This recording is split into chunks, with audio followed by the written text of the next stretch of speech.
Welcome sa Tagalog Horoscope, ang iyong gabay sa pang-araw-araw na buhay. Dito, hatid namin ang iyong horoscope araw-araw. Alamin kung ano ang naghihintay para sa iyo sa pag-ibig, trabaho, kalusugan, at swerte. Samahan kami para mas maunawaan mo ang mensahe ng universo para sa iyong araw.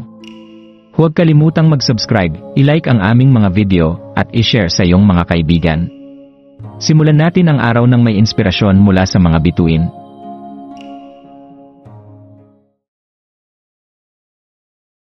Narito ang iyong pang-araw-araw na horoscope para sa Libra ngayong Enero 23, 2025. Ngayon ay tila isang pinto ang nabuksan para sa iyo, Libra, sa araw na ito ng Enero 23. Ang enerhiya ng Huwebes na ito ay parang nag-aanyaya sa iyo upang yakapin ang iyong mas matapang at malayang panig.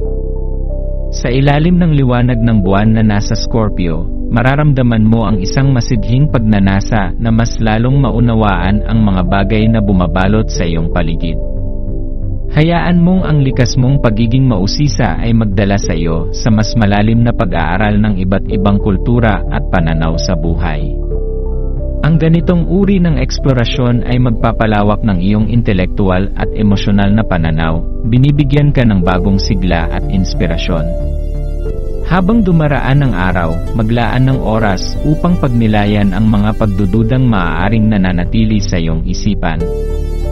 Minsan, ang mga ganitong damdamin ay maaaring magdulot ng pag-aalinlangan sa iyong kakayahan, binabawasan ang iyong tiwala sa sarili. Ngunit tandaan, ang lakas na kailangan mo ay nasa loob mo na. Kilalanin ang iyong kakayahang magningning sa kabila ng mga hamon. Ang iyong mga talento at pagkamalikhain ay hindi lamang para sa iyo, ang mga ito ay biyayang dapat ibahagi sa mundo. Hayaan mong ang araw na ito ay magbigay sa iyo ng pagkakataong ipakita ang iyong kakayahan at iparamdam sa iba ang iyong positibong impluensya. Ang ika-negatibo 24 na araw ng buwan ay nagdadala ng espesyal na pagkakataon para sa pag-recharge ng iyong katawan at isipan. Sa panahon na ito, mahalaga ang paglalaan ng oras para sa sarili. Subukang gawin ang mga bagay na nagbibigay sa iyo ng kapayapaan at sigla, maaaring ito ay sa pamamagitan ng yoga, pagmumuni-muni, o simpleng pagre-relax kasama ang iyong paboritong libro o musika. Ang ganitong mga gawain ay magbibigay sa iyo ng mas malakas na pundasyon upang harapin ang mga darating na araw. Pakinggan ang bulong ng iyong puso, sapagkat dito nagmumula ang kaliwanagan at direksyon na kailangan mo upang magpatuloy. Samantala, habang ang buwan sa Scorpio ay nagbibigay ng emosyonal na intensity, maaaring maramdaman mo ang tukso na maengganyo sa drama o komplikasyon. Ngunit alalahanin na ang ganitong uri ng tensyon ay maaaring makaubos ng iyong enerhiya. Sa halip, gamitin ang malakas na enerhiya ng araw na ito upang maipahayag ang iyong sarili ng may biyaya at kumpiyansa. Sa ganitong paraan, maiiwasan mong madala sa mga bagay na hindi makabubuti para sa iyo at sa halip ay makapagpo-focus ka sa pagpapalawak ng iyong pananaw at pagpapayabong ng iyong mga koneksyon. Ang dualidad ng iyong kalikasan bilang Libra, isang timpla ng emosyonal na lalim at intelektual na balance, ay isa sa iyong pinakamalalaking lakas.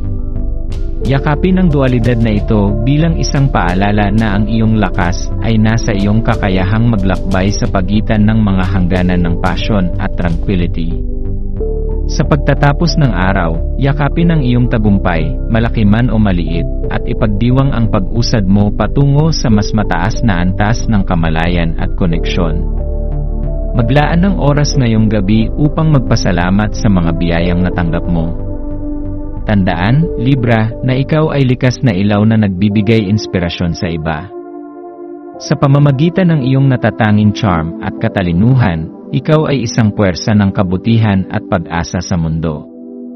Ang araw na ito ay isang paalala na ang iyong liwanag ay palaging nararapat na magningning ng buong ningning. Maraming salamat sa panonood ng iyong horoscope ngayon araw.